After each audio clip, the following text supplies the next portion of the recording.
Mañana, Dios, te damos gloria porque tú eres bueno, Dios, y tu misericordia es para siempre, Dios. Queremos en esta hora, Señor, exaltar tu nombre, Dios. Que todo lo que hagamos, Señor, sea para tu gloria y para tu honra, Señor. Que tu iglesia se goce, Señor, exaltando a Dios y cantando a Dios, escuchando tu santa palabra, Dios. Ponemos este tiempo en tus manos, en el nombre de Cristo Jesús. Amén. Amén, gloria a nuestro Dios. En cada día nos maravillamos de su grandeza y por eso no podemos dejar de cantar cuán grande es Él. Himno 20, grande es Jehová y digno de ser en gran manera alabado.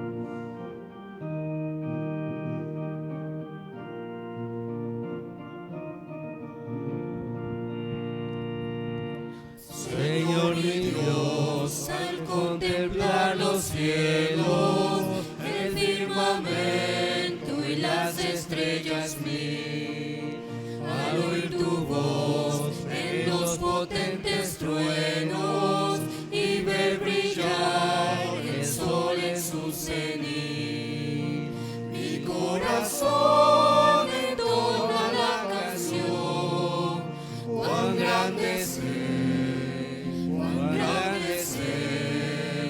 mi corazón entona la canción, cuán grande es Él, cuán grande es Él.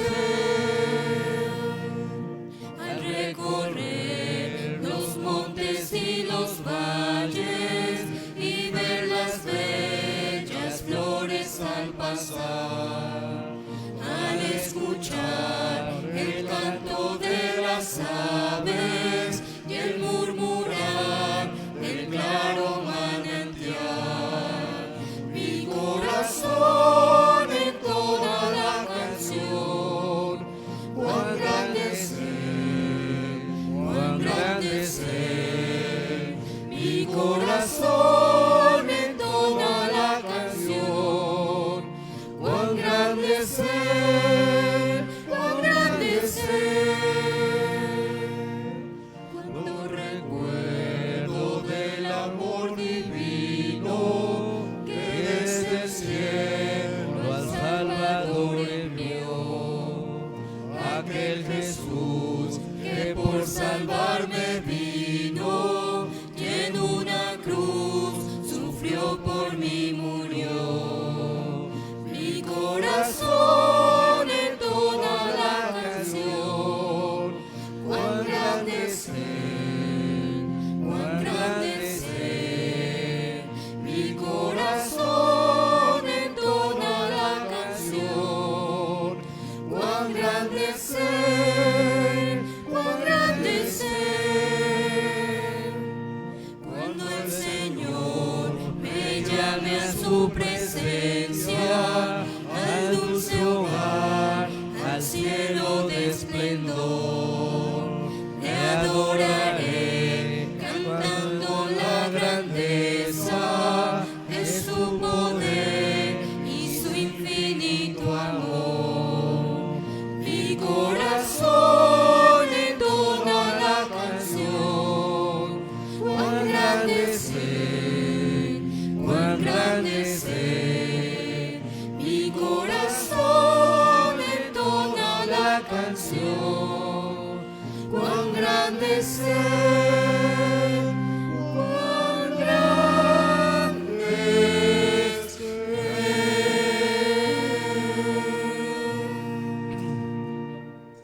Amén, gloria a nuestro Dios, que aún con esa grandeza se digna a ser nuestro amigo. Oh, qué amigo nos es Cristo. Himno 409. Sean conocidas vuestras peticiones delante de Dios en toda oración y ruego con acción de gracias.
es tu pueblo, en su muerte Él sufrió. Cristo es un amigo eterno, solo en Él confío yo.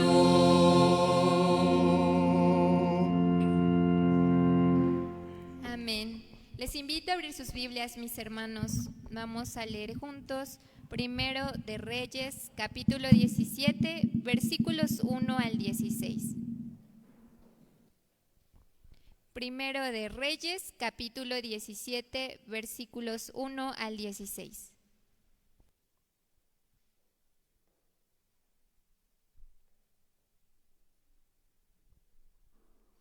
Amén. Entonces, Elías Tisbita, que era de los moradores de Galaad, dijo a Acab: vive Jehová, Dios de Israel, en cuya presencia estoy, que no habrá lluvia ni rocío en estos años, sino por mi palabra. Y vino a él palabra de Jehová diciendo: apártate de aquí y vuélvete al oriente y escóndete en el arroyo de Querit, que está frente al Jordán. Beberás del arroyo, y yo he mandado a los cuervos que te den allí de comer. Y él fue e hizo conforme a la palabra de Jehová. Pues se fue y vivió junto al arroyo de Querit, que está frente al Jordán. Y los cuervos le traían pan y carne por la mañana, y pan y carne por la tarde, y bebía del arroyo. Pasados algunos días, se secó el arroyo, porque no había llovido sobre la tierra. Vino luego a él palabra de Jehová, diciendo: levántate, vete a Sarepta de Sidón, y mora allí. He aquí yo he dado orden allí a una mujer viuda que te sustente. Entonces él se le levantó y se fue a Sarepta. Y cuando llegó a la puerta de la ciudad, he aquí una mujer viuda que estaba allí recogiendo leña, y él la llamó y le dijo: te ruego que me traigas un poco de agua en un vaso para que beba. Y yendo ella para traérsela, él la volvió a llamar y le dijo: te ruego que me traigas también un bocado de pan en tu mano. Y ella respondió: vive Jehová tu Dios, que no tengo pan cocido, solamente un puñado de harina tengo en la tinaja y un poco de aceite en una vasija. Y ahora recogía 2 leños para entrar y prepararlo para mí y para mi hijo, para que lo comamos y nos dejemos morir. Elías le dijo: no tengas temor, ve, haz como has hecho, pero hazme a mí primero de ello una pequeña torta cocida debajo de la ceniza y tráemela. Y después harás para ti y para tu hijo. Porque Jehová Dios de Israel ha dicho así: la harina de la tinaja no escaseará, ni el aceite de la vasija disminuirá, hasta el día en que Jehová haga llover sobre la faz de la tierra. Entonces ella fue e hizo como le dijo Elías, y comió él y su casa muchos días. Y la harina de la tinaja no escaseó, ni el aceite de la vasija menguó, conforme a la palabra que Jehová había dicho por Elías. Después de estas cosas, aconteció que cayó enfermo el hijo del ama de casa, y la enfermedad fue tan grave que no quedó en el aliento. Amén. Amén. Gloria a nuestro Dios por su palabra, mis hermanos. Y así como la viuda ofreció lo que tenía, te invito a ofrecer tu corazón, a postrarlo ante la presencia de nuestro Señor.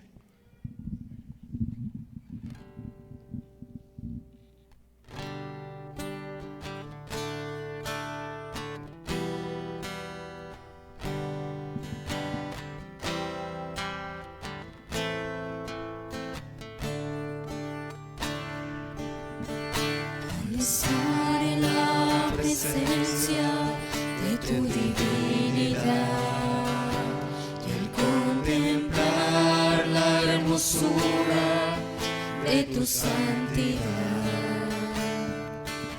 mi espíritu se alegra en tu majestad. Te adoro a ti, te adoro a ti, cuando veo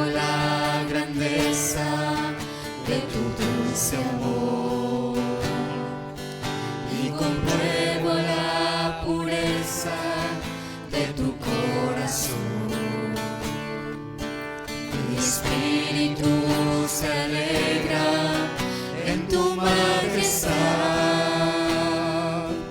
Te adoro a ti, te adoro a ti, y al estar aquí delante de ti te adoraré.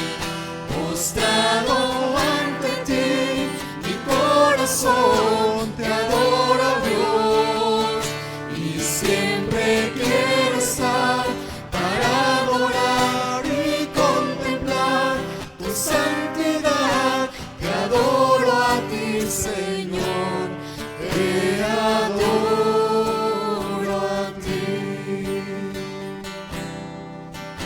Al estar en la presencia de tu divinidad y al contemplar la hermosura de tu santidad, mi espíritu se alegra en tu majestad. Te adoro a ti, te adoro a ti, cuando veo la grandeza de tu dulce amor y compruebo la pureza de tu corazón. Mi espíritu se alegra en tu majestad. Te adoro a ti, te adoro a ti, y al estar aquí delante de ti te adoraré. Postrado ante ti, mi corazón te adora, Dios, y siempre quiero estar para adorar y contemplar tu santidad. Te adoro a ti, Señor, te adoro a ti, y al estar aquí delante de ti te adoraré.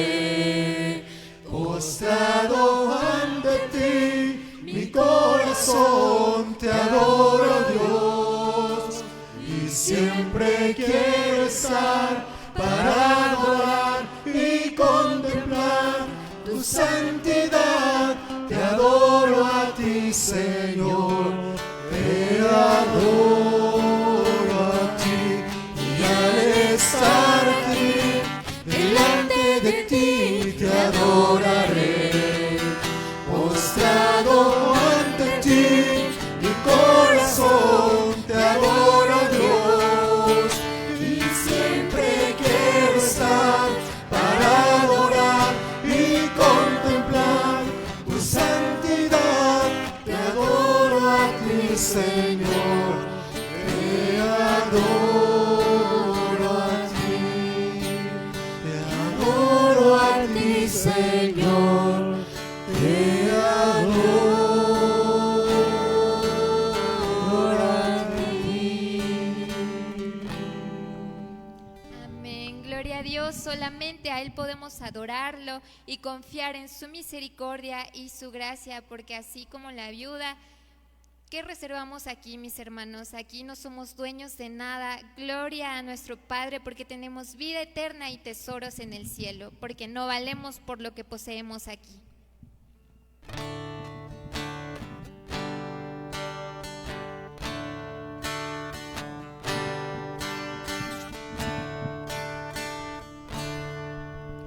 No valgo por mi posesión, ni porque fuerte sea yo. Sigo en el precio de su amor, en la cruz. No valgo por ser muy capaz, ni por perder, ni por ganar. Sigo en la sangre que vertió en la cruz.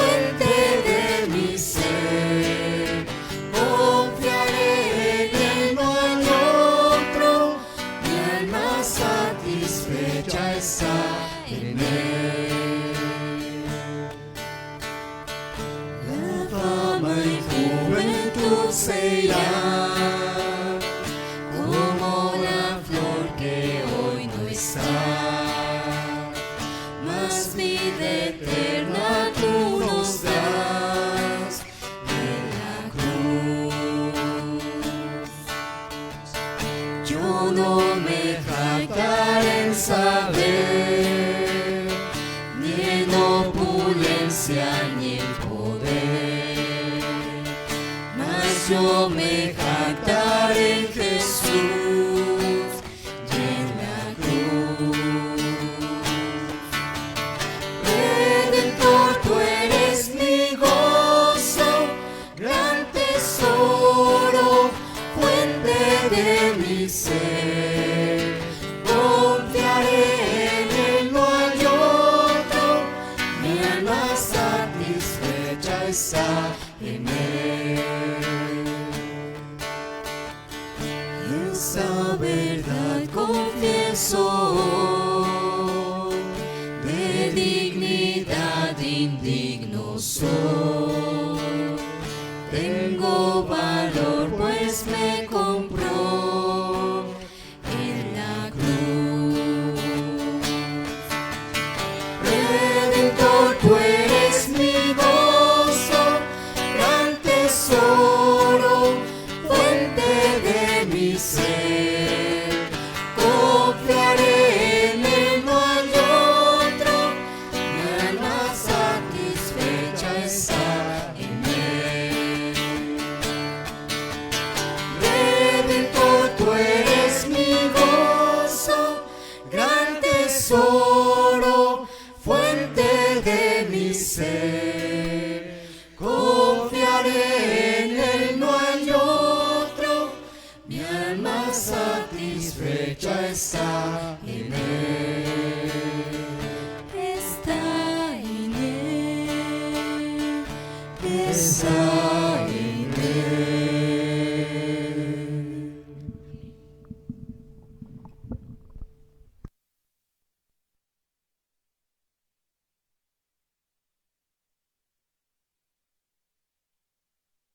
Vamos a orar porque solamente Él merece la gloria y la honra, y qué bueno que ya estamos aquí reunidos en esta hora para bendecir y glorificar el nombre de nuestro Dios y Señor. Vamos a orar. Nuestro Padre y Dios Todopoderoso, oramos a ti en esta hora, bendiciendo tu santo nombre y dándote la gloria solamente a ti, porque solamente tú la mereces. Este día, Señor, lo dedicamos como pueblo tuyo, como tus hijos, a glorificar tu nombre, a honrar tu nombre, todos juntos, de manera colectiva, como tu pueblo, como tu familia.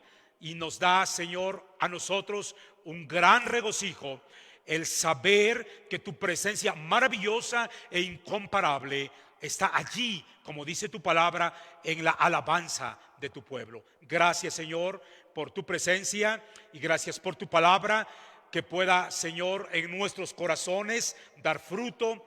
Ayúdanos a entenderla, ayúdanos a aplicarla a nuestra vida de manera obediente, y que tú, Señor, solamente tú recibas la gloria en Cristo Jesús. Amén y amén. Tomen sus lugares, mis queridos hermanos. Qué bueno que estamos ya reunidos en este momento. Quiero invitarles a que tengan su Biblia abierta en el primer libro de los Reyes, capítulo 17, que ya hemos leído. Mientras usted vuelve a abrir su Biblia, quiero darle la bienvenida. Pues en la mañana tuvimos un culto con muchas personas lleno a las 9 de la mañana, y luego los hermanos se quedaron y las hermanas para el festejo que tuvimos para todas las mamás. Así es que gracias a Dios por todas las que pudieron estar, y pues los que están ahorita también son bienvenidos. Quiero presentar a unos hermanos que están aquí, vienen de la ciudad de Poza Rica, Veracruz. Javier y la hermana Ana Clara. Muy bien. Bueno, Dios les bendiga, mis queridos hermanos. Estoy muy contento porque llegaron ya casi al final del segundo culto, ¿verdad?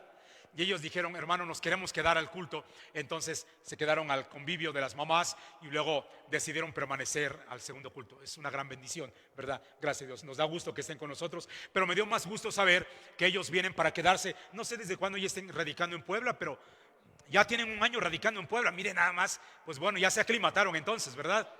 Porque al día de ayer amaneció frío. Bueno, no amaneció, sino cambió drásticamente el clima. Todos estábamos con calorcito y de pronto cambió el clima en Puebla, ¿verdad? Pero qué bueno, ya se están aclimatando y los hermanos dicen que van a asistir con nosotros. Así es que les damos la bienvenida. Hace un rato ya estuvimos allá y muchos ya les saludaron, pero los que no les saludaron, ¿quieren saludarles, por favor? quieren venir los hermanos de Poza Rica, Veracruz, salúdenlos por favor, es una familia completa. Ya luego los conoceremos mejor por esta razón, porque según nos han contado, tienen una experiencia muy especial.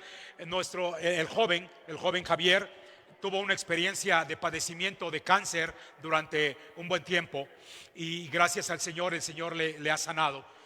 Ha tenido éxito por la gracia de Dios, por el poder y la misericordia de Dios. Él ha tenido un trasplante de médula, según nos ha compartido, y el trasplante de médula le ha ayudado a tener sanidad del cáncer. Entonces están contentos, están felices y estarán congregándose con nosotros. Así es que, pues bienvenidos nuestros hermanos que vienen de Poza Rica, Veracruz, y los que no les habían saludado, pues ya ahorita le están saludando. Muy bien, muy bien. Felicidades a todos. Voy un poquito más para allá, para atrás.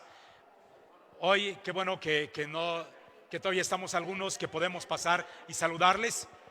Bueno, pues, ¿qué más está con nosotros visitándonos por primera ocasión, segunda, tercera? Bueno, está nuestra hermana Estela y también Fanny con nosotros. Ellos vienen de un lugar de gracia. Bueno, son miembros de nuestra iglesia, vienen allá de la colonia Concepción, Guadalupe. Por los que no les conocen, salúdenlos por favor, porque son muy queridos hermanos nuestros.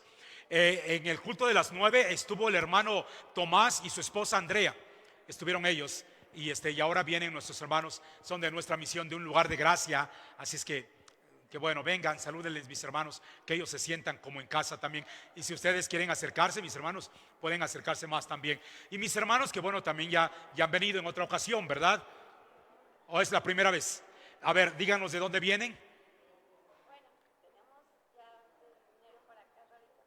Ya están radicando en Puebla desde hace 4 meses, digamos. ¿Cómo se llaman? Jennifer, Samuel y Renata. Muy bien, qué bueno. ¿De dónde vienen? Vienen de la ciudad de Reynosa, Tamaulipas. Miren nada más, pues qué gusto nos da. ¿Se congregaban en alguna iglesia allá? En la Iglesia Bautista Emanuel de Reynosa, Tamaulipas. Pues bienvenidos mis hermanos. Oigan, por favor, vengan mis hermanos, vengan. Eso no es de todos los días. Por favor, vengan, salúdenlos, vengan. Que ellos se sientan contentos. Imagínense, vienen desde lejos, ya están radicando aquí en Puebla y hoy están con nosotros. Reynosa, un lugar caluroso, ¿verdad? También. Ok, bueno, Puebla es un poquito frío, pero hay un calor espiritual también que todos tenemos y sentimos. Así es que bienvenidos, por favor, denles un saludo a mis hermanos de Reynosa, Tamaulipas, y a todos los demás. Pues bienvenidos, ustedes son de casa, acérquense más, por favor, vénganse más adelante. Pues todos nuestros hermanos son bienvenidos. Pues hoy hemos tenido casa llena en el culto de las 9 y algunos creo que están todavía festejando a las mamás, pero los que estamos aquí en este segundo culto, pues les invitamos a estar con ánimo, con entusiasmo y a reflexionar y a meditar en la palabra de nuestro Dios. ¿De acuerdo? Muy bien, mantenga su Biblia abierta, por favor, en el primer libro de los Reyes, capítulo 17. Hemos estado estudiando desde hace 2 semanas o 3 semanas aproximadamente el Evangelio de Marcos. Pero hoy hemos hecho una pequeña pausa, un pequeño paréntesis en el estudio del Evangelio de Marcos, precisamente porque hemos estado dando gracias a Dios por las mamás y estamos honrando a nuestras madres. Y queremos ahora meditar en este pasaje, primer libro de Reyes 17, del 1 en adelante. Y estamos otra vez, les digo, haciendo un paréntesis. Si Dios nos da la vida, a partir de la próxima semana reanudamos con el Evangelio de Marcos. Primero de Reyes, capítulo 17, versículos 1 en adelante. Entonces Elías Tisbita, que era de los moradores de Galaad, dijo a Acab: vive Jehová, Dios de Israel, en cuya presencia estoy, que no habrá lluvia ni rocío en estos años, sino por mi palabra. Y vino a él palabra de Jehová diciendo: apártate de aquí y vuélvete al oriente y escóndete en el arroyo de Querit, que está frente al Jordán. Beberás del arroyo, y yo he mandado a los cuervos que te den allí de comer. Y de esta manera el escritor comienza a narrar uno de los eventos más críticos en la vida de la nación de Israel. Estamos hablando de allá de Israel, en el norte de Judá, donde 10 tribus se habían establecido después de la muerte de Salomón. Hubo este problema con su hijo Roboam y Jeroboam, y el reino se dividió. 10 tribus se fueron al norte, y una de sus capitales principales fue Samaria. Mientras tanto, en el sur se quedó la tribu de Judá y la tribu de Benjamín, formando lo que se conocía como el reino de Judá. Lo cierto es que para este tiempo, tanto en Judá en el sur como Israel en el norte, habían caído en una gran decadencia espiritual. El pueblo había caído en la idolatría, y como castigo o como respuesta, Dios envió una tremenda sequía por 3 años y 6 meses. Vamos a decirlo así, la situación era extrema, de necesidad extrema. Las condiciones de vida eran extremas en gran manera. Yo no sé si usted en alguna ocasión en la vida ha pasado por momentos difíciles, así, tan difíciles, en grado extremo, en donde usted tiene que ser obligado a confiar en Dios, a dar, como se dice, un salto de fe. Alguien escribió estas palabras, no sé quién, pero alguien las escribió.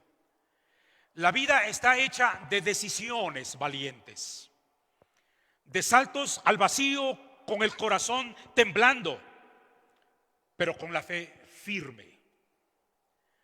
La vida está hecha de intentos que no siempre garantizan éxito, pero sí garantizan crecimiento, porque lo cierto es que, como se dice, el que no arriesga no gana.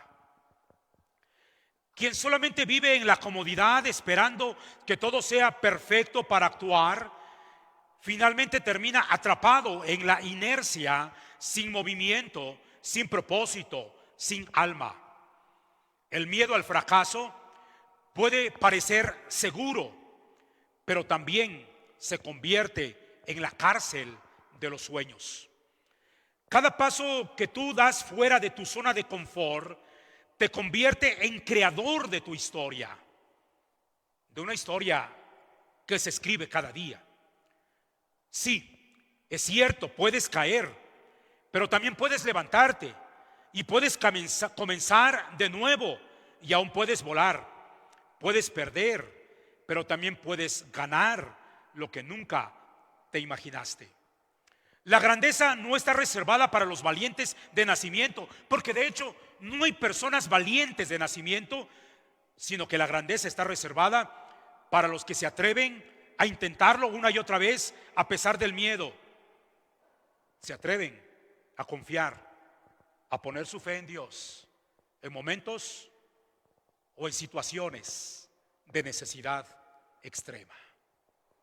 Y justamente en esos tiempos de necesidad extrema son los tiempos cuando la fe brilla con su más grande esplendor. Así es que diga conmigo, por favor, diga conmigo, el esplendor de la fe. Otra vez, repítalo conmigo, por favor, escríbalo, puede escribirlo como título de la reflexión de este día. Escriba o dígalo conmigo, el esplendor de la fe. Dígalo conmigo, el esplendor de la fe. Amén. Ahora todos, el esplendor de la fe. Como lo dice Santiago, mis queridos hermanos, en su carta, la fe se muestra por medio de las obras. Eso es lo que Santiago dice. Y la fe tiene mayor significado y brilla más, o brilla en todo su apogeo y en toda su gloria en los momentos de necesidad extrema. Posiblemente usted esté de acuerdo conmigo en esto. Cuando toda la nación, según el libro de los Reyes, cuando toda la nación juntamente con su rey le habían dado la espalda a Dios, convirtiendo la idolatría, porque la idolatría se convirtió algo así como en una práctica institucional, porque el mismo rey Acab y su esposa Jezabel lo habían hecho una práctica para todo el pueblo o para toda la nación. Justamente en esos momentos, un hombre llamado Elías aparece en la escena.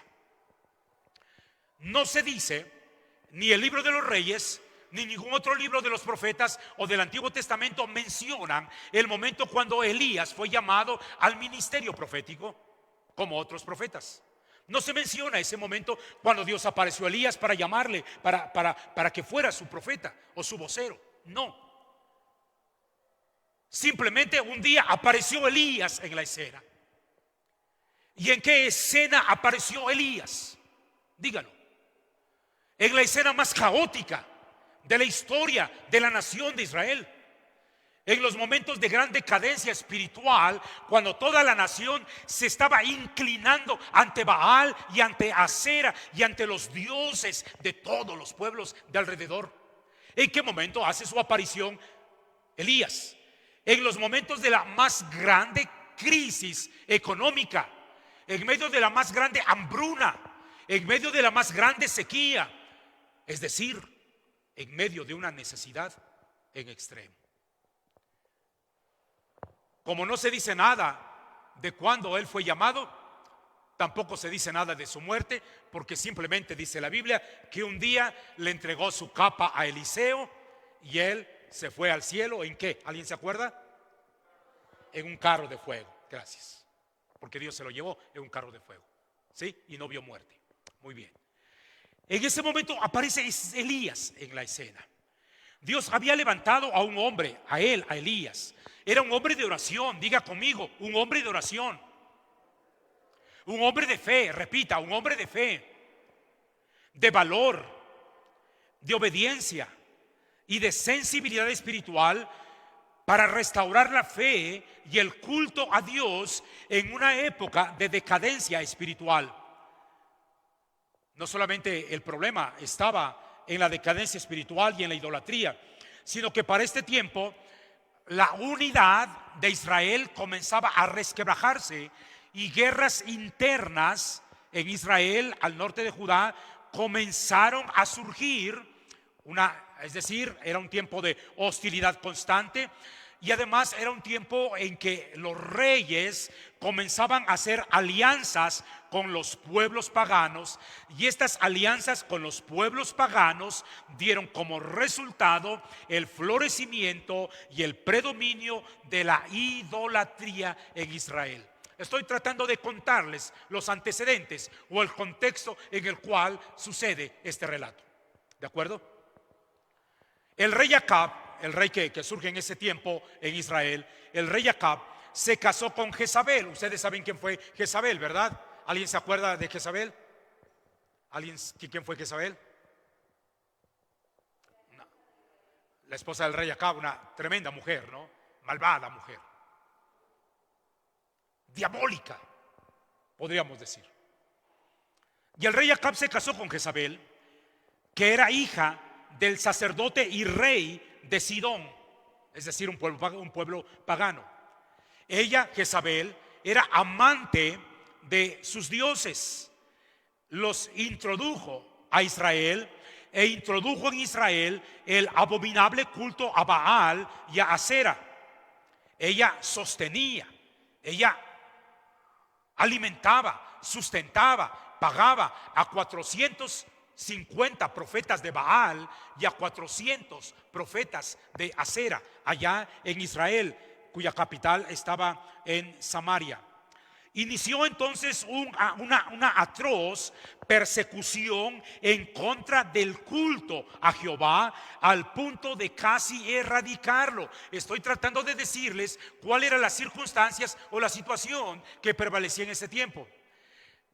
La reina Jezabel había iniciado una persecución hacia el culto a Dios, hacia los profetas, que un día Elías, lleno de miedo y deprimido, le dice al Señor: Señor, solamente yo he quedado de todos los profetas de Jehová, y ahora Jezabel también a mí me busca para matarme. Es decir, Jezabel había iniciado una terrible persecución, que casi el culto a Dios en Israel se había extinguido. Entonces Dios envió a Elías como su profeta, quien anunció una sequía y una hambre prolongada por 3 años y medio como castigo.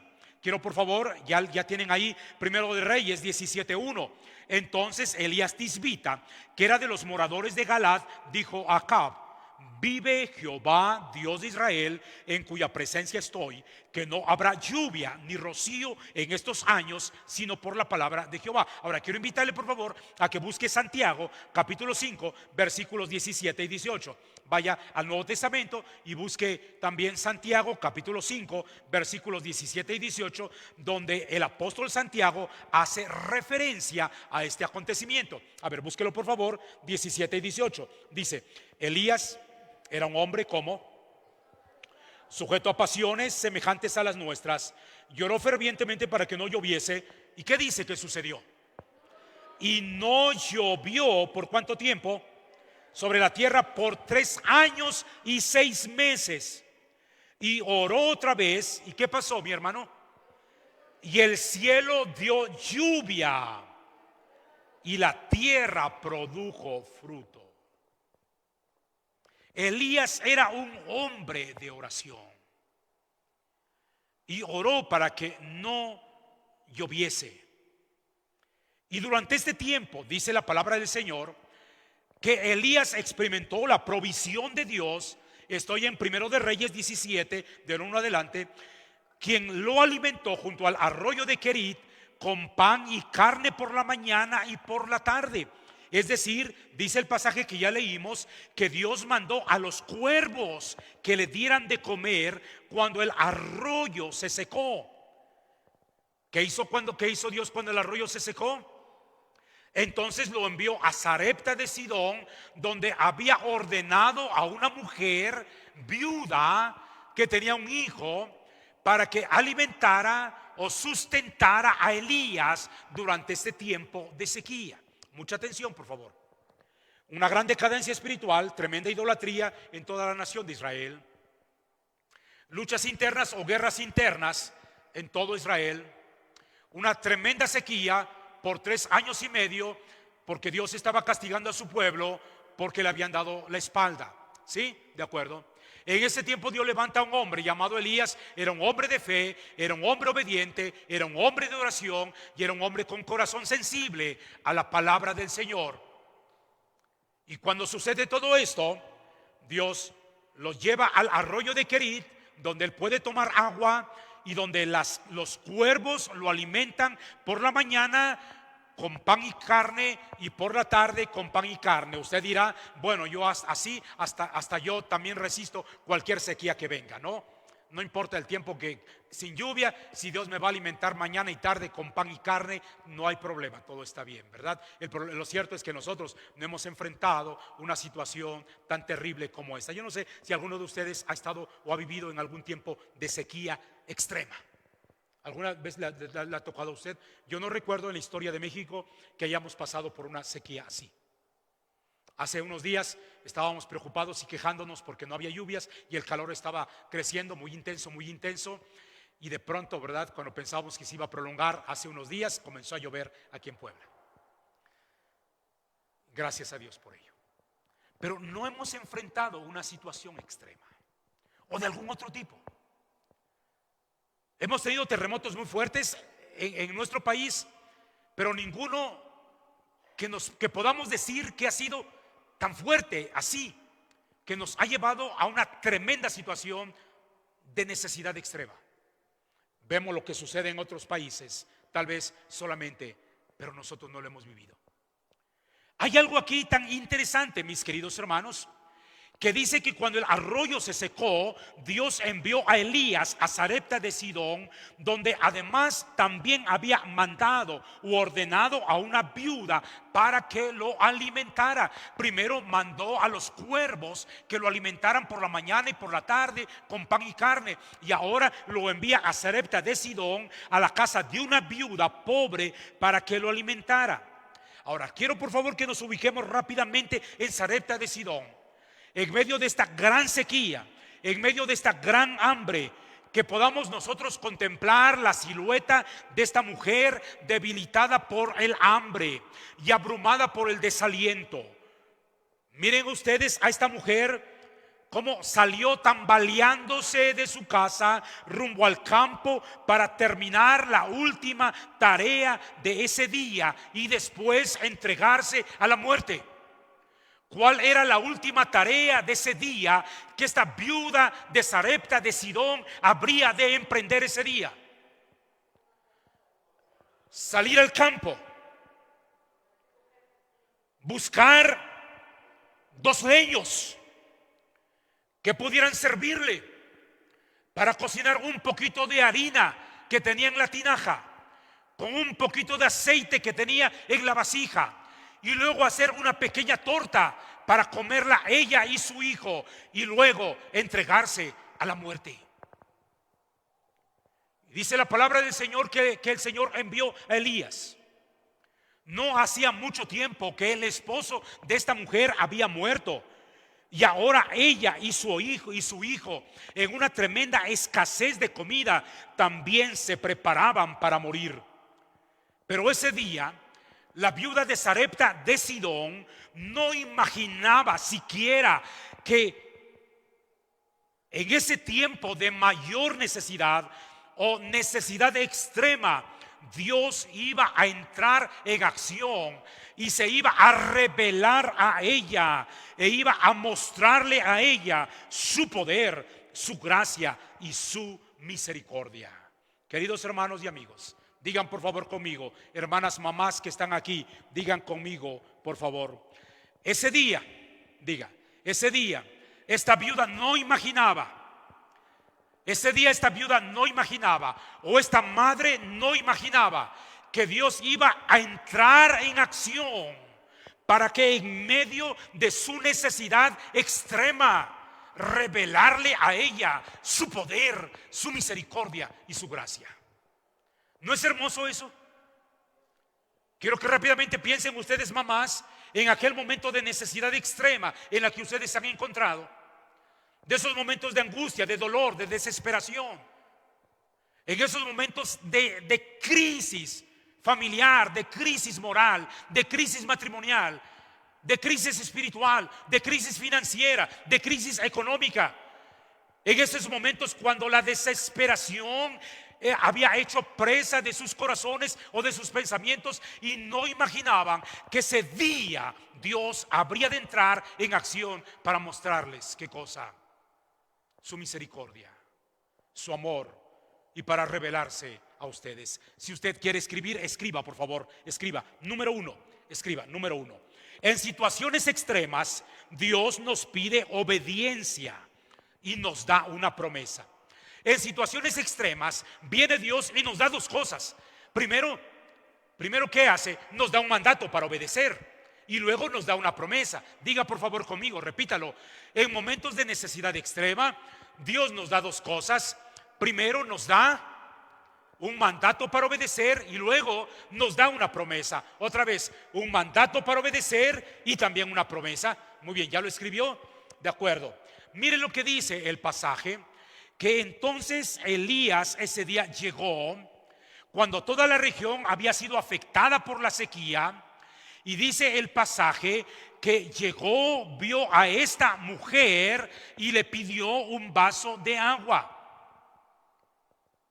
Si usted lee, por favor, el capítulo 16 del primer libro de los Reyes, le invito por favor, y busca y ve el versículo 31 y 32, se dará cuenta de la situación de la cual hemos estado hablando. Capítulo 16 del primer libro de Reyes, y en los versículos 31 y 32. Léalo conmigo. Dice: porque a Acab le fue ligera cosa. ¿Qué cosa? Andar en los pecados de Jeroboam, hijo de Nabat, y tomó por mujer a Jezabel, hija de Et-Baal, rey de los Sidonios, y fue y sirvió a Baal y lo adoró, e hizo altar a Baal en el templo de Baal que él edificó en Samaria. Y como respuesta vino la sequía.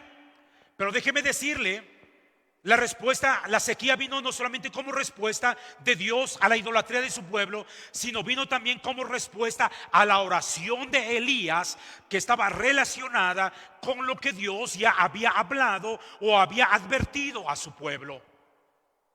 Quiero por favor que busque Deuteronomio capítulo 11 y los versículos 16 y 17. Escríbalos por favor. Deuteronomio 11, 16 y 17.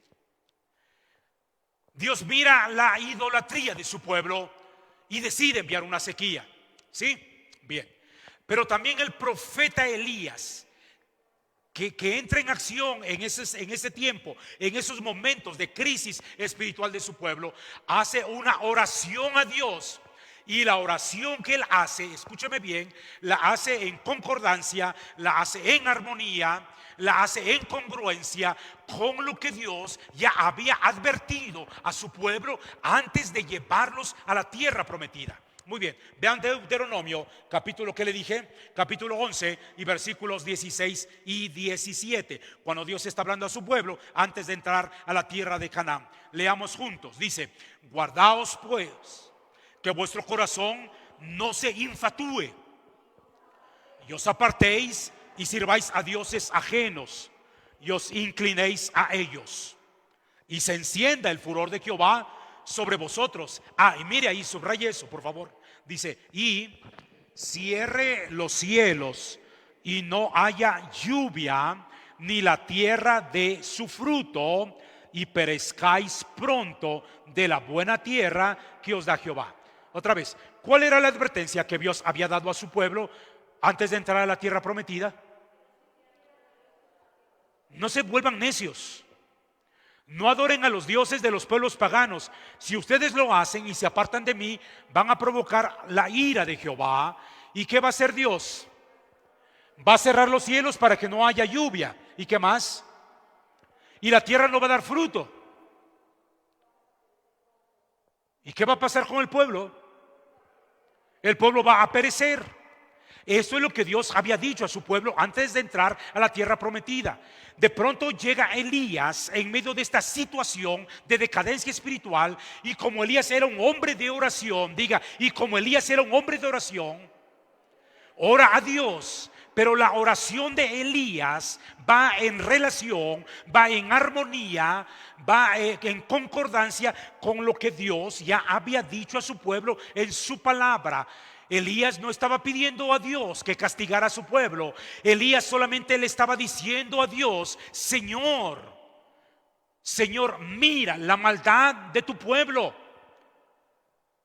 Y así como tú nos has dado esta tierra hermosa y maravillosa que fluye leche y miel, y tú has cumplido tu palabra, ahora también, Señor, cumple tu palabra, aquello que tú advertiste a tu pueblo si él caía en la idolatría, que había advertido Dios, que iba a cerrar los cielos para que no lloviera, y que iba a haber sequía, y que no iba a haber cosecha, y que no iba a haber fruto. Entonces simplemente Elías oró de acuerdo con lo que Dios ya había dicho, de acuerdo con lo que Dios ya había advertido en su palabra.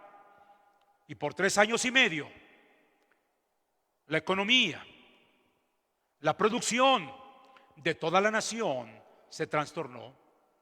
Sin embargo, dice la Biblia que a pesar de la advertencia de Dios, ellos se negaron a arrepentirse y no llovió hasta provocar esta gran sequía, esta intensa hambruna en toda la nación.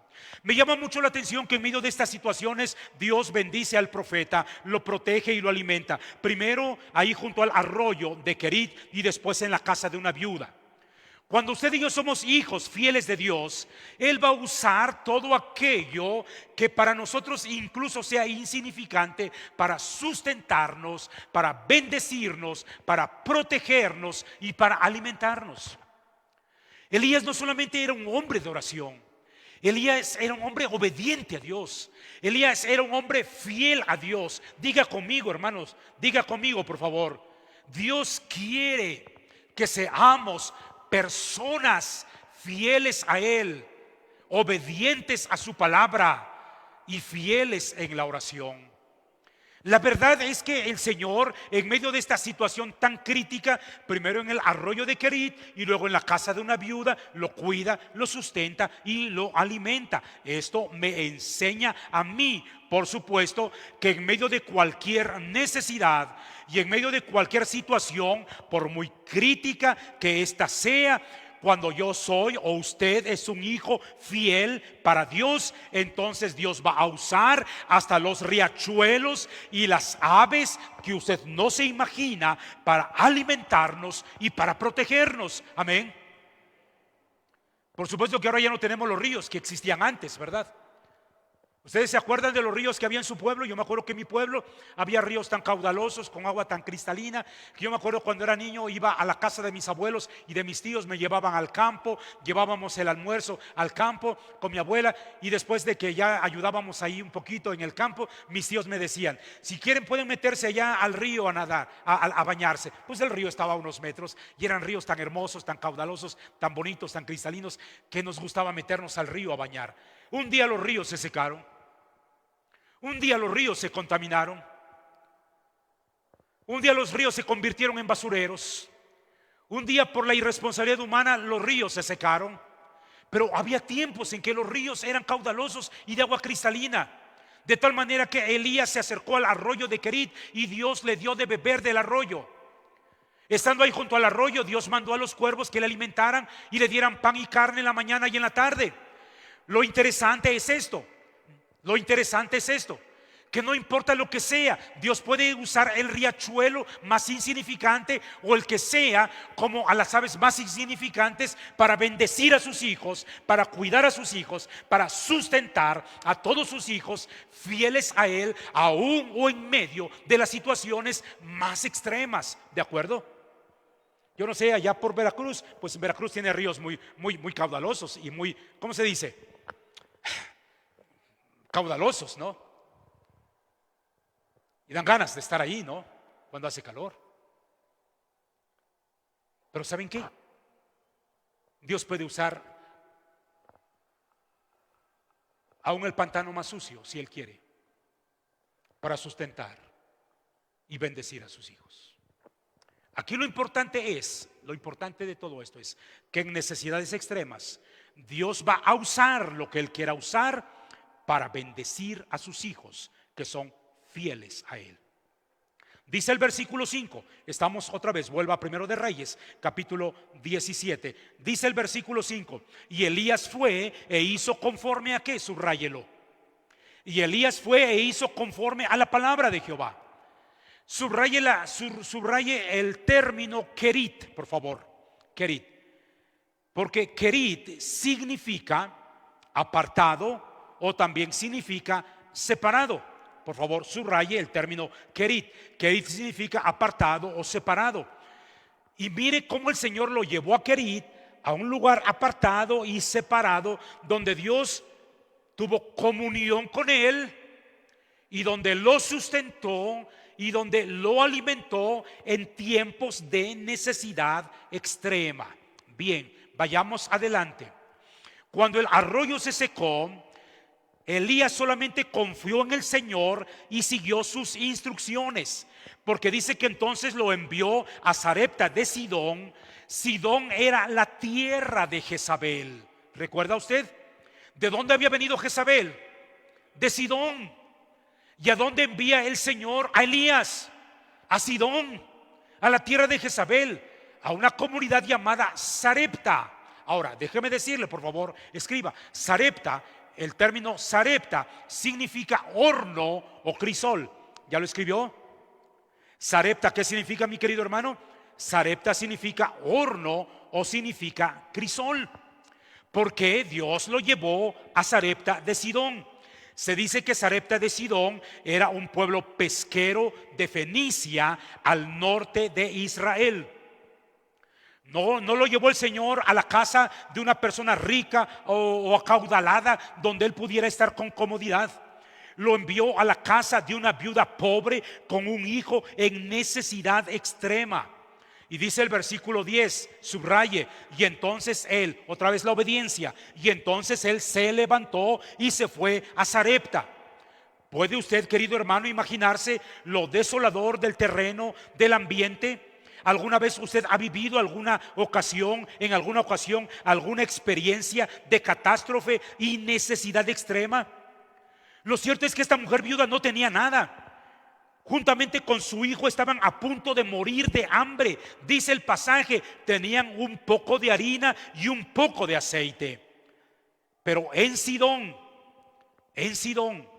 la tierra de Jezabel, donde vivía esta mujer viuda, habría de llegar también el profeta de Dios para que el Señor se revelase en Sidón, en medio de una gran idolatría, se revelase a esta mujer viuda. Y esta mujer viuda, en medio de un mundo idólatra, pudiese conocer al Dios verdadero y pudiese conocer al Dios todopoderoso que sustenta, que guarda, que bendice, que es misericordioso y que en su gracia Él nos preserva la vida aún en medio de situaciones extremas. A veces nosotros no entendemos por qué el Señor nos lleva acá, por qué el Señor nos lleva a este lado, por qué el Señor nos lleva a este lugar. Yo no entiendo por qué el Señor llevó a Elías a un arroyo y lo alimentó con cuervos. No entiendo tampoco por qué lo llevó a Sidón. Lo que sí puedo entender, que en medio del caos o en medio de la crisis espiritual allá en toda esta región de Sidón y en medio de esta gran idolatría, había una mujer en medio de necesidad extrema a quien Dios se le iba a revelar ese día, como el Señor lo hace contigo también y como el Señor lo hace conmigo. Déjeme decirle algo más. Dice la palabra del Señor que Sidón era un pueblo pagano, y esta pobre viuda con su hijo habría de ser convencida de que Jehová era el verdadero Dios. Ella había de mostrar una fe en condiciones extremas. Sarepta, ¿qué dijimos que significa? Horno o crisol. En este horno, es decir, Sarepta, la fe de Elías fue probada. Diga conmigo, en Sarepta, que significa horno o significa crisol, la fe de Elías fue probada. Pero también en Sarepta de Sidón, que significa horno o crisol, la fe de una madre viuda en situaciones extremas fue probada y pudo conocer al Dios verdadero. No sé si usted lo está entendiendo. En necesidades extremas, queridos hermanos, Dios quiere desarrollar nuestra fe. Escriba, por favor. En necesidades extremas, Dios también nos pide actos de obediencia que cada día son más difíciles. Llega Elías a Sarepta de Sidón, ve a esta mujer viuda. ¿Qué es lo primero que le pide? ¿Qué es lo primero que le pide, mis hermanos por acá?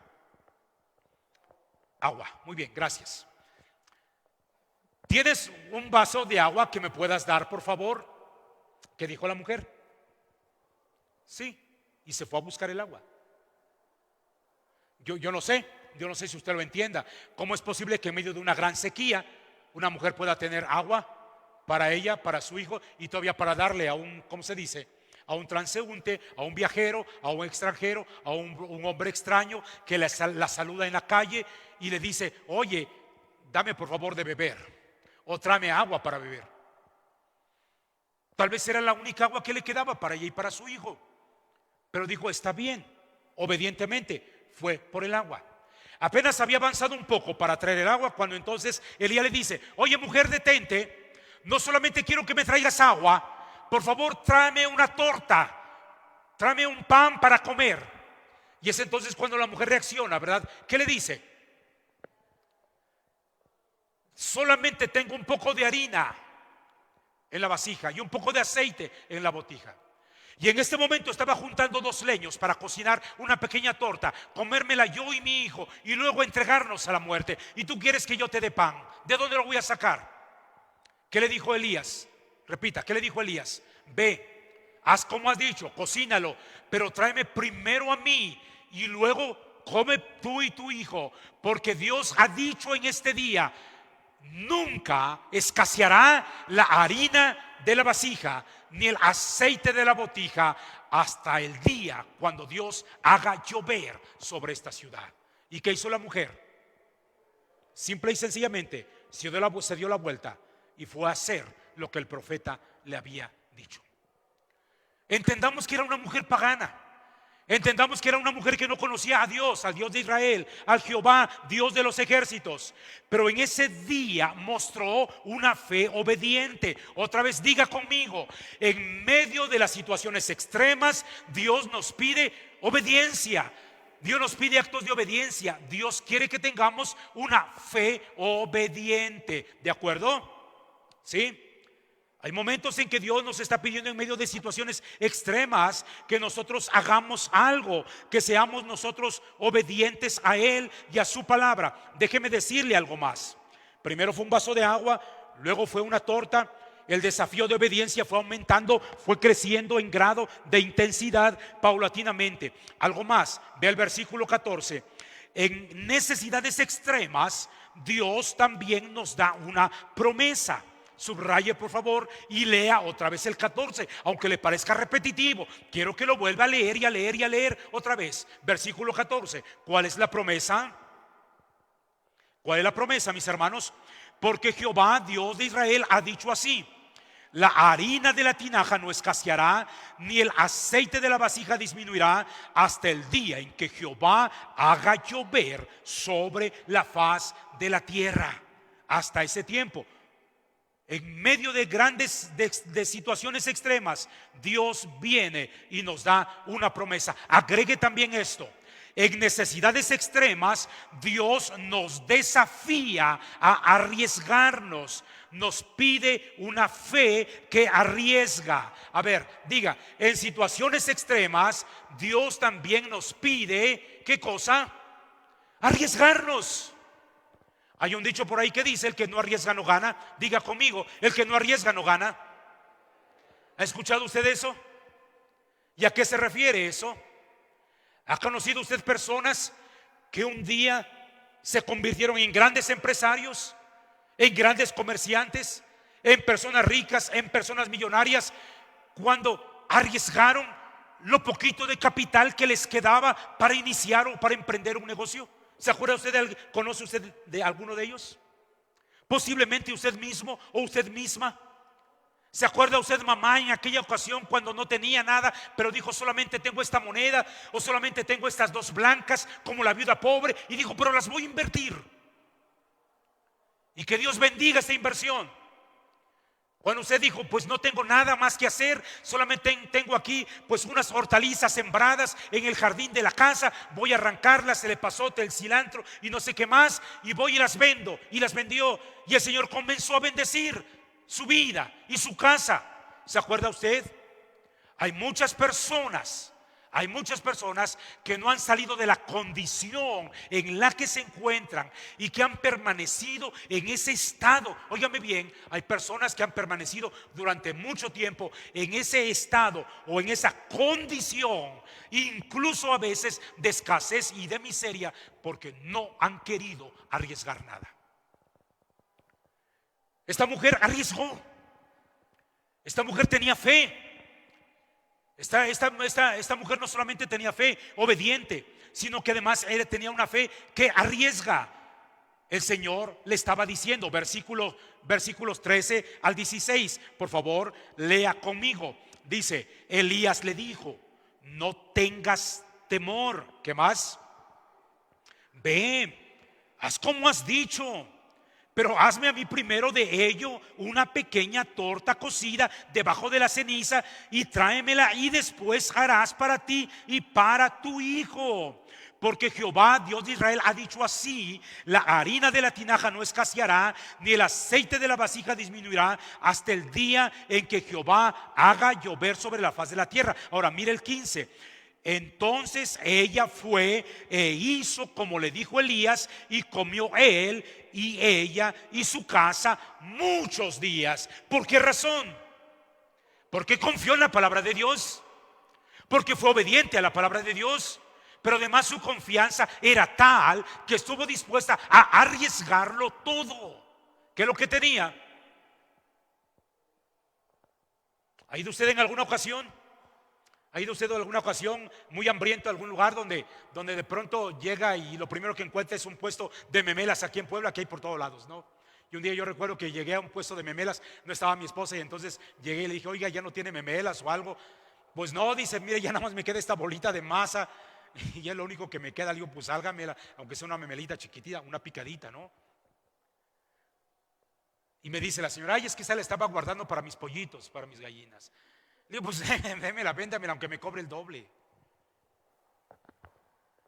Hay personas que no quieren arriesgar nada. Estamos acostumbrados a agarrar las cosas, apretarlas en nuestros puños. Estamos acostumbrados a autoprotegernos. Diga conmigo, estamos acostumbrados a autoprotegernos en tiempos de crisis, que no queremos arriesgar nada. ¿Cómo voy a arriesgar en estos tiempos de tanta inflación? Los inversionistas dicen, ¿cómo voy a arriesgar yo a invertir mi dinero en estos tiempos cuando los mercados son tan inestables? ¿O no? Cuando el dólar y la moneda está tan inestable, ¿cómo voy a arriesgar? ¿Cómo voy a arriesgar una hora de tiempo? ¿Una hora de trabajo? ¿Cómo voy a arriesgar unas cuantas monedas? ¿Cómo voy a arriesgar 5 minutos para orar a Dios?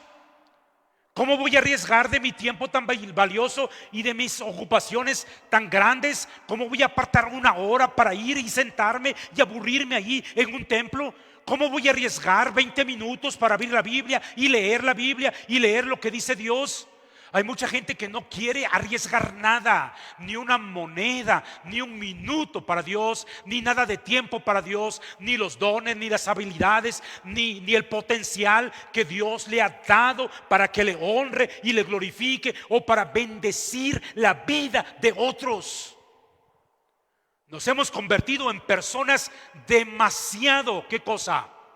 Temerosas o miedosas de las circunstancias que no queremos arriesgar. Esta mujer arriesgó. No tengas miedo, pero hazme a mí primero, le dice Elías. ¿Qué haría usted cuando frente a una crisis extrema el Señor le demanda fe y le demanda obediencia? ¿Estaría usted dispuesto a confiar en el Señor lo suficiente para obedecerle, creyendo que Él cumplirá lo que le ha prometido?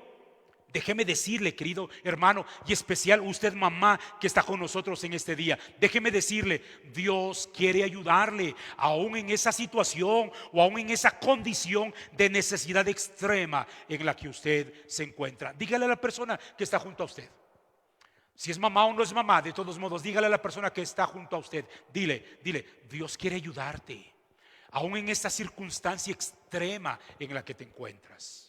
Porque a lo mejor usted está bien económicamente, pero a lo mejor tiene un problema familiar, o a lo mejor tiene un problema muy serio, una crisis tremenda en su matrimonio, o a lo mejor hay un problema serio de relaciones con sus hijos, o yo no sé, o a lo mejor tiene un problema laboral, o a lo mejor está sin empleo, yo no lo sé, o a lo mejor está pasando por una crisis emocional tan fuerte de ansiedad. Dígaselo, Dios quiere ayudarte aún en esta necesidad extrema. Vamos a concluir. Escriban, número 2, en situaciones extremas Dios nos pide seguir creyendo en su palabra. Repita conmigo o escríbalo. A ver, en situaciones extremas, ¿lo repite conmigo? En situaciones extremas Dios nos pide seguir creyendo en su palabra. Esta mujer había visto un milagro, pero no era suficiente la fe para un milagro. Posiblemente tú has tenido un milagro en tu vida y ejerciste una fe tremenda y Dios te bendijo y te hizo y te permitió tener un milagro en tu vida. Pero déjame decirte, la fe no es para un milagro solamente. La fe es para cada día, para hoy y mañana también, y pasado mañana, y siempre, y siempre, y siempre. Posiblemente la mujer quedó sorprendida. Posiblemente la mujer quedó abrumada, como decimos, anonadada, maravillada del poder y de la misericordia del Dios de Elías. Posiblemente. Vaya a Lucas 4, 25 al 26, donde de alguna manera el Señor Jesús hace memoria de este acontecimiento. Véalo, Lucas 4, por favor. Lucas 4, versículos 25 al 26. Porque el Señor menciona este caso. Y dice, y en el tiempo de Elías había muchas viudas en toda la región de Israel. Pero el Señor envió a Elías ¿a dónde? A Sarepta de Sidón, a la casa de esta viuda en Sarepta de Sidón. ¿Dice eso o no lo dice? ¿Ok? Sí, se lo está encontrando. Lucas capítulo 4, versículos 25 al 26. ¿Quiere leerlo, por favor? ¿Y había qué dice? Léalo fuerte, por favor, léalo fuerte.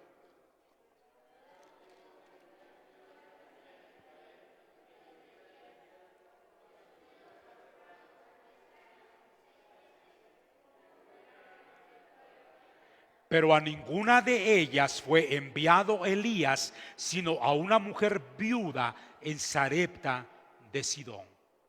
El Señor Jesús lo está diciendo y lo está recordando.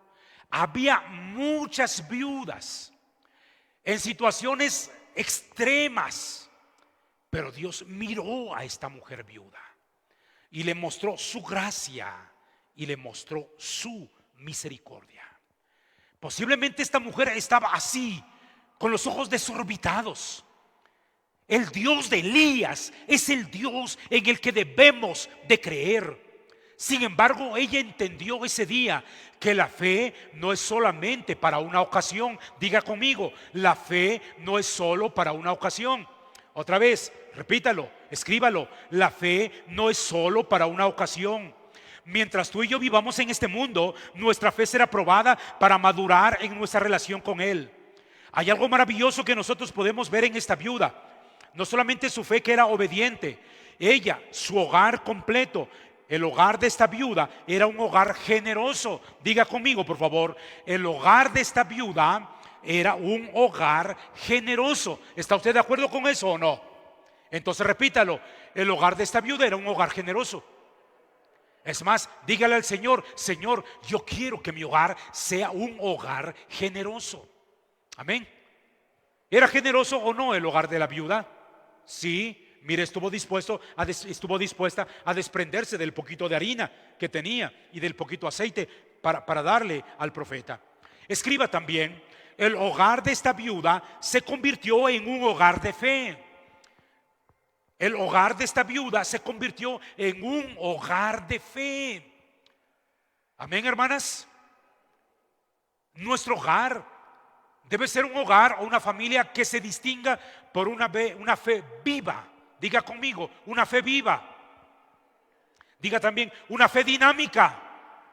Una fe dinámica.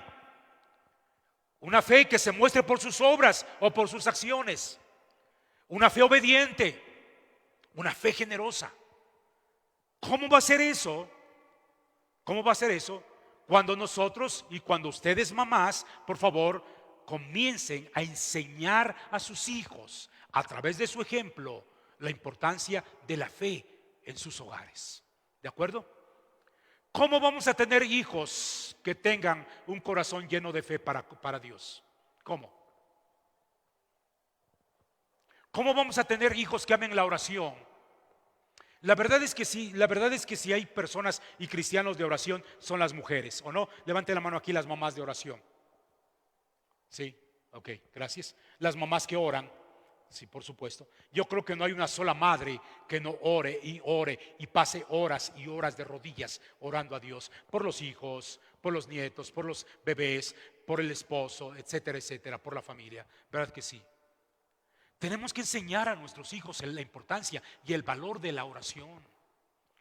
He estado hablando con los hermanos de la iglesia y he estado diciendo y lo he estado repitiendo muchas veces: hermanos, estamos en este tiempo y en estos meses y en este año enfatizando la oración en la vida de la iglesia como prioridad. Estamos buscando, o el propósito en este tiempo es que la iglesia entienda el valor de la oración. Diga conmigo, el valor de la oración,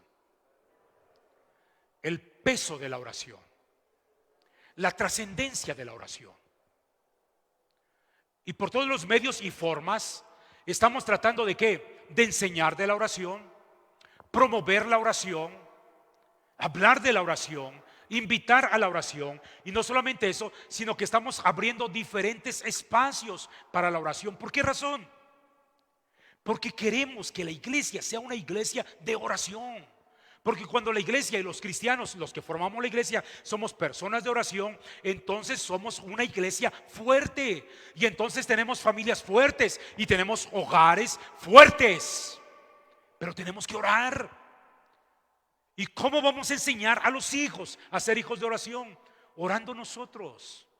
¿Sabe qué? Los días jueves tenemos un culto de media semana a las 6 de la tarde y adoramos a Dios, pero venimos a orar y venimos a interceder. Muchos no llegan, tal vez porque no pueden a esa hora, pero hemos abierto otro espacio los sábados a las 9 de la mañana, que es un tiempo para la oración.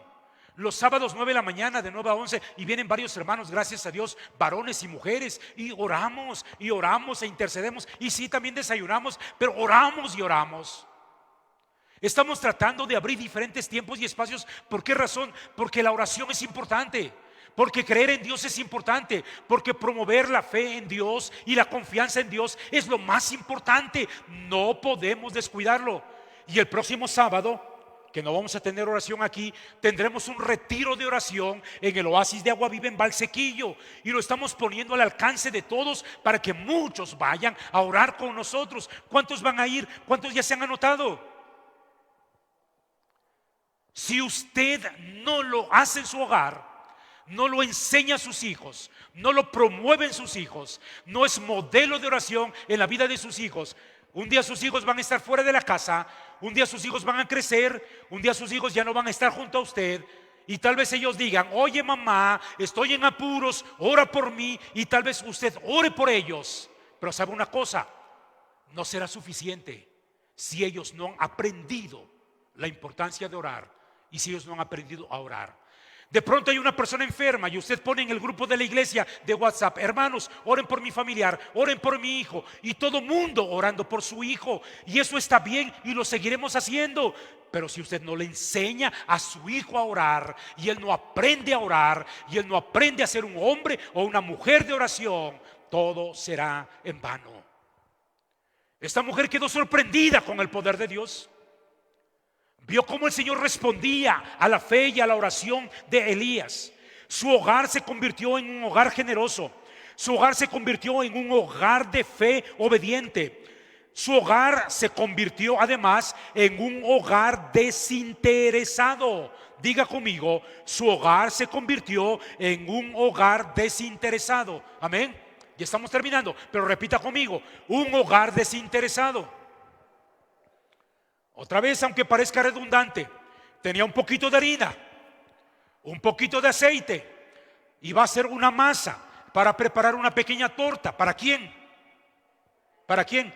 Para ella y para su hijo, y luego morir. Pero de pronto aparece un hombre en el camino, un hombre que está sediento, un hombre que está hambriento, un hombre que confía en Dios, un hombre de oración poderosa, y aparece en el escenario y le dice: mujer, dame agua de beber y dame también una torta para comer. Y entonces, ¿qué hace ella? ¿Qué hace ella? Obedece. Yo tengo una gran necesidad. Yo y mi hijo necesitamos comernos esta pequeña torta que voy a hacer. No puedo compartirla con nadie. ¿Eso hizo? No. El hogar de esta mujer viuda, de esta madre viuda, se convirtió en un hogar desinteresado. ¿Cómo hace falta personas, hombres y mujeres así en este tiempo? En su extrema escasez, escúcheme bien, en su extrema escasez se preocupó por el hombre hambriento que ese día vino a tocar su puerta. ¿Lo entiende, mamá? Yo sé que en más de una ocasión usted, madre, ha actuado de esta manera, ¿verdad que sí? Y lo ha hecho con sus hijos, pero lo ha hecho también con el hambriento que pasa por su casa. ¿Y por qué lo ha hecho? Porque ha confiado en la provisión de Dios, antes que nosotros mismos veamos por las necesidades de los demás. Dios hace un compromiso con mujeres, con madres, con hogares así como estos. Termino leyendo estos versículos. Y la harina de la tinaja no escaseó, ni el aceite de la vasija menguó, conforme ¿a qué? Conforme a la palabra que Jehová había dicho a Elías. Y en los versículos finales, otra tragedia. Se enferma el hijo de esta mujer y muere. Y en su desesperación dice que esta mujer comenzó a culpar a Elías y le dijo, versículos 17 y 18, ¿qué tengo yo contigo, varón de Dios? ¿Has venido a mí para traer a memoria mis iniquidades y para hacer morir a mi hijo? Y en ese momento dice que el profeta oró a Dios y esta mujer recibió a su hijo vivo. Lo más importante no es que recibió a su hijo con vida. ¿Sabe qué fue lo importante? Que ella tuvo otra oportunidad de situación extrema para conocer realmente a Dios, para conocer el carácter de Dios y la naturaleza de Dios. Dios, en medio de situaciones extremas, nos pide ¿qué cosa? Tener fe una y otra vez. Platicaba con una familia. El padre estaba devastado. Ya había perdido a un hijo. Ahora estaba por perder a la esposa. Y en medio de esa situación, allí en un velorio, después de esta terrible tragedia en su vida o en su hogar, decía estas palabras: yo tengo mucha fe en Dios y mucha confianza en Dios, en sus promesas, en sus planes y en sus propósitos para mi vida. Esta situación que estoy viviendo es demasiado dolorosa para mí, que confío en Dios. Y decía él, ¿cómo será? ¿Cómo podrán soportarlo? ¿Cómo podrán vivirlo aquellos que no tienen su confianza en Dios? Si confiando en Dios me siento terrible, ¿cómo será pasar por esta situación si no tenemos a Dios o a este Dios en quien confiar? Pero mi querido hermano, Dios viene para mostrarnos sus maravillas, porque Él quiere que conozcamos su carácter. Posiblemente hemos visto ya algunos milagros en nuestra vida, pero no es lo único. Dios quiere mostrarnos más de su poder. Diga conmigo, más de su poder, más de su gracia, más de su misericordia, más de Él.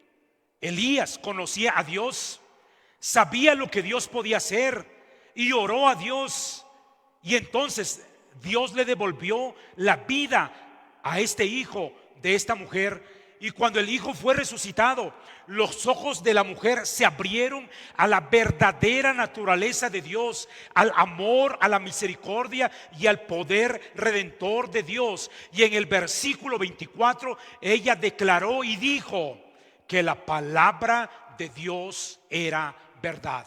Lea por última vez el versículo 24, por favor. Lea por última vez el versículo 24. Quiero pedirles que nos pongamos de pie, por favor. Vamos a leer juntos el versículo 24. Mire lo que dice ahí. Ya lo tiene, 17:24. Después de que se le fue entregado a su hijo.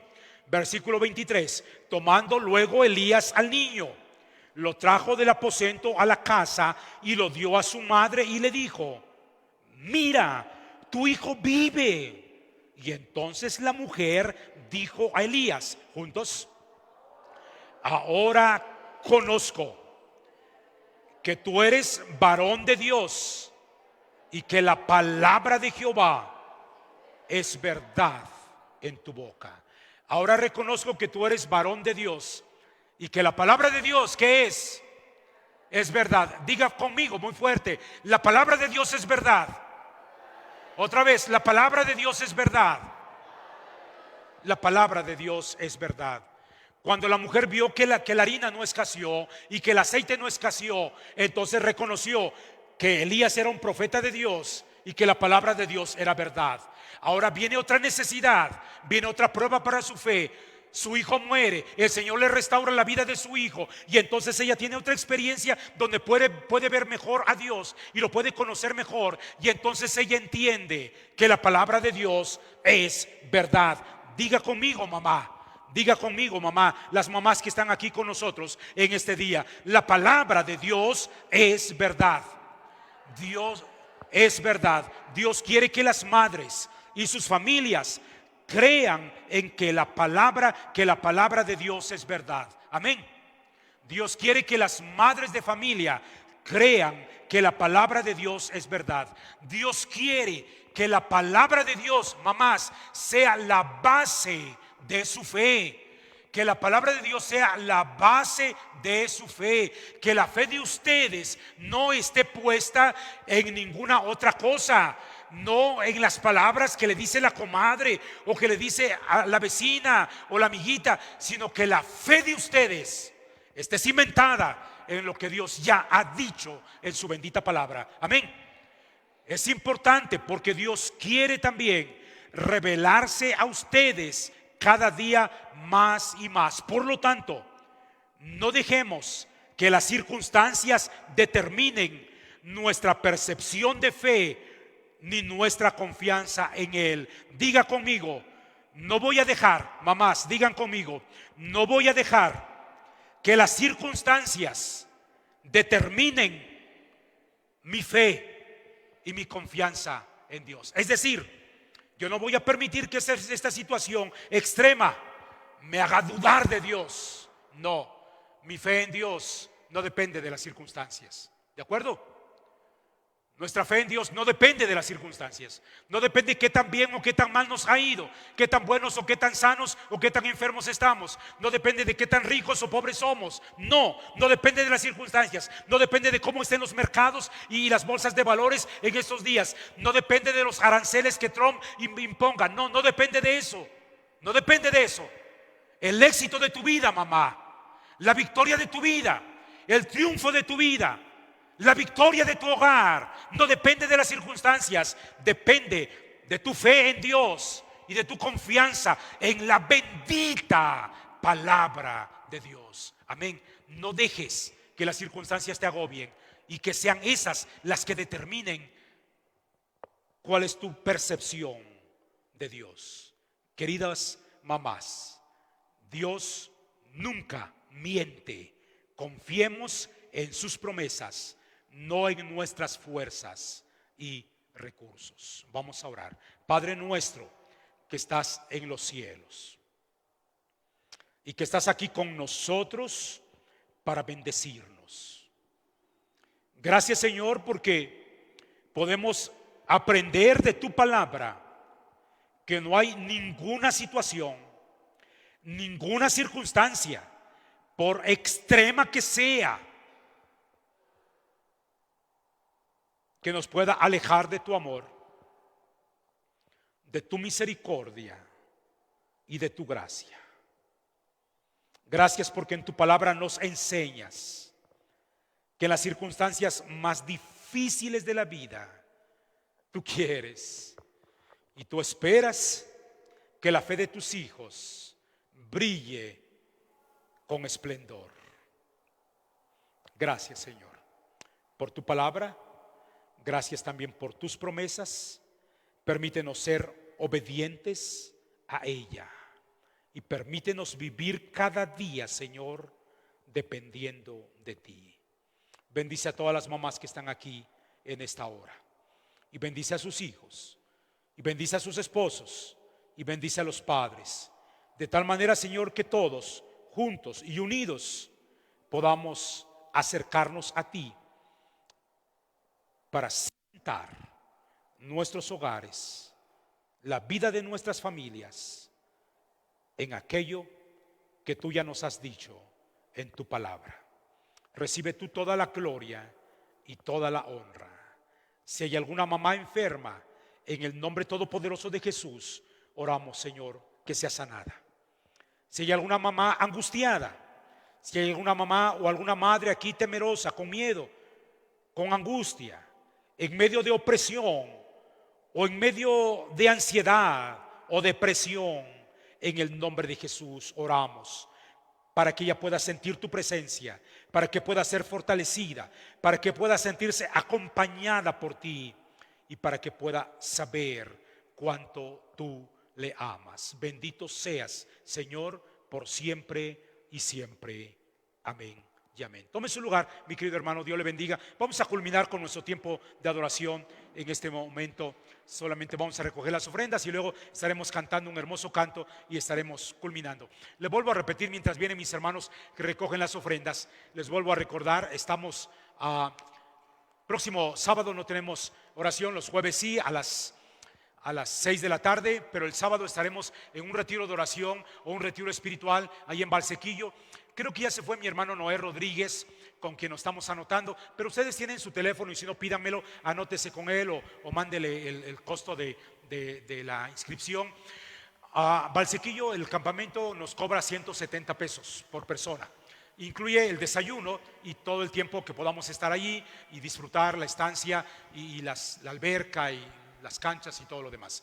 Pero la iglesia está haciendo también un apoyo, dando un apoyo a todos los hermanos que quieran ir a este retiro espiritual y entonces el costo solamente es de 120 pesos. Solamente 120, ya no pagaría los 170, sino 120. Y si usted tiene que llevar a sus hijos, porque tiene que llevarlos, no hay otra forma de hacerlo, los niños estarían exentos también les van a dar su alimento, pero no pagarían, la iglesia absorbería el gasto. ¿Qué es lo importante? Que usted se anime y participe. Amén. Muy bien, yo espero que haya muchos que puedan participar. Bueno, ahora ya están aquí mis hermanos. Quiero pedir a mi hermano que haga la oración por las ofrendas. Adelante, mi hermano. Oremos, hermanos. Señor bendito, en esta mañana agradecemos tu favor, Señor, tu bendición, que es, Señor, que estemos aquí reunidos alabándote y bendiciéndote, Señor, y que también, Señor, podamos alabarte en este momento, Señor, con nuestras ofrendas que tú nos has dado en esta semana. Señor, tú nos has bendecido, nos has dado de tu mano lo mejor, Señor. Recíbela, Señor, y también bendice al dador alegre, bendito Dios. Te agradecemos y te pedimos todo en el nombre de nuestro Señor Jesús. Amén. Bien, vamos a recoger las ofrendas y en nuestra iglesia recogemos una ofrenda, nuestros diezmos y ofrendas, y luego recogemos también una ofrenda misionaria voluntariamente. Quien quiera cooperar con 5 o con 10 pesos, estamos formando un fondo misionero para apoyo de nuestras misiones, nuestros misioneros y para el sostenimiento de la obra fuera de aquí de la iglesia. Quiero agradecerles, hermanos, sus oraciones.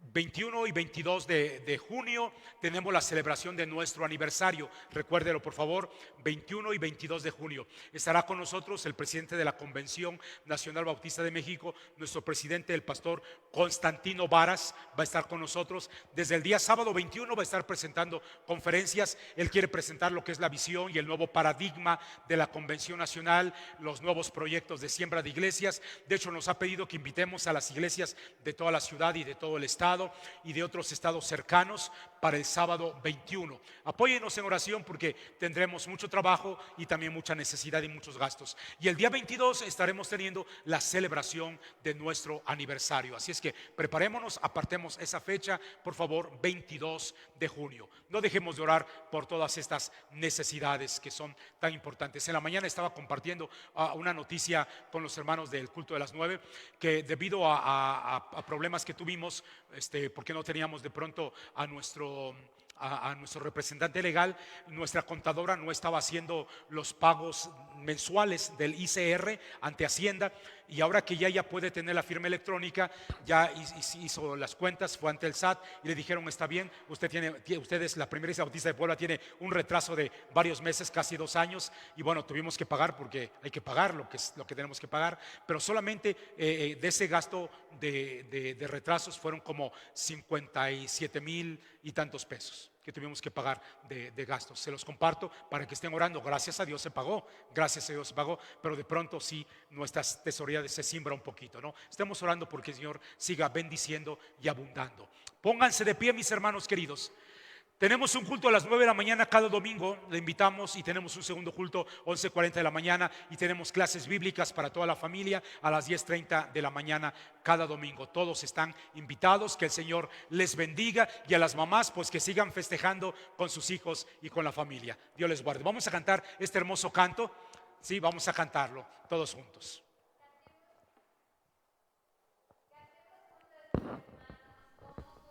Estar tristes, mirad las aves del cielo, ¿no valéis vosotros mucho más que ellas?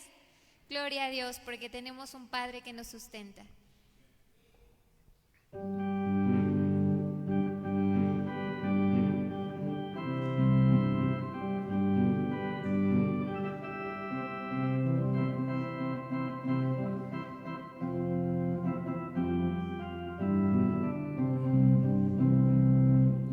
¿Cómo podré estar triste?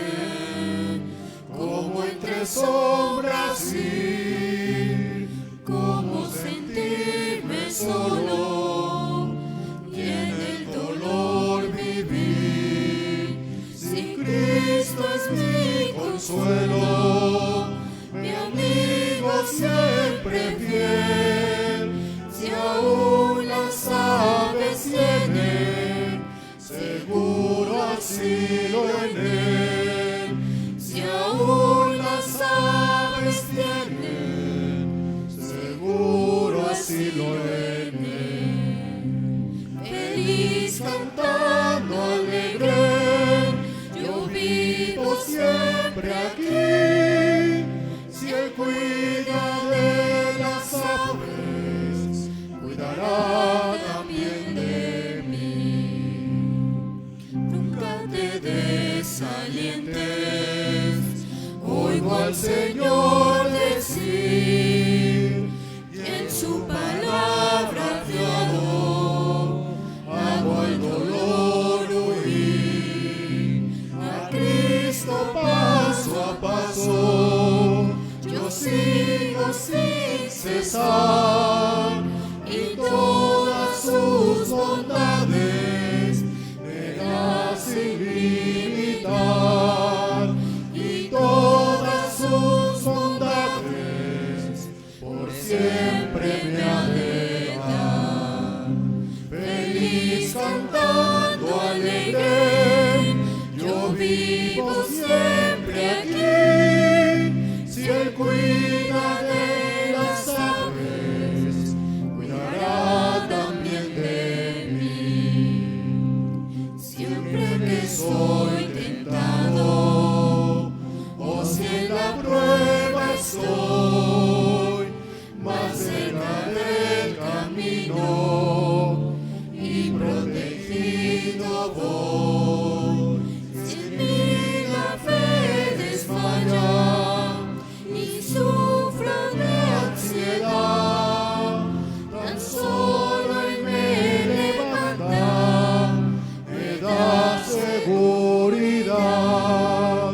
Tan solo él me levanta, me da seguridad.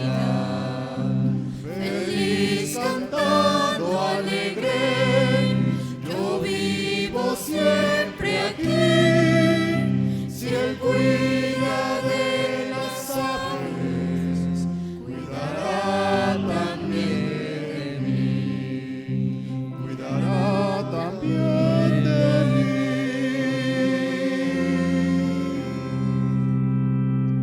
Amén. Gloria a nuestro Dios, hermanos. Estamos despedidos. Dios les bendiga.